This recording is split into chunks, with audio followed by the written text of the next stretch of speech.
అందరికీ నమస్కారాలు.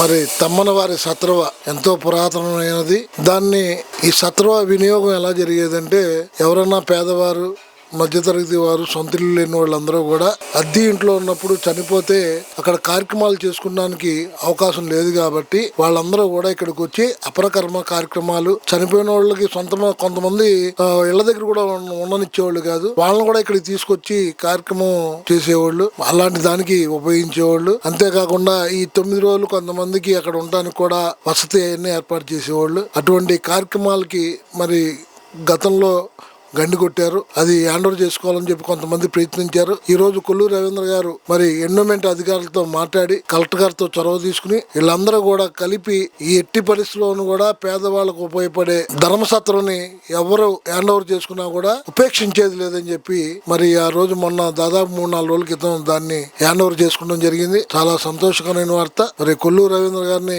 ఆర్వైస్ సంఘాలు ఇప్పుడు కూడా మర్చిపో, ఎందుకంటే చక్కటి కార్యక్రమం ఆయన నిర్వహిస్తున్నారు కాబట్టి దీన్ని కూడా అక్కడ అపరకర్మలు చేసుకుని షెడ్లు వేసి అయ్యేసి అందరికి వినియోగంలో తీసుకురావాలని చెప్పి కూడా మేమందరం కూడా కోరటం జరిగింది. ఖచ్చితంగా సద్వినియోగం చేస్తారని చెప్పి మేము కోరుకున్నాం. కొల్లూరు రవీంద్ర గారికి మా అందరి తరఫున కూడా ప్రత్యేకంగా ధన్యవాదాలు తెలియజేస్తున్నాం.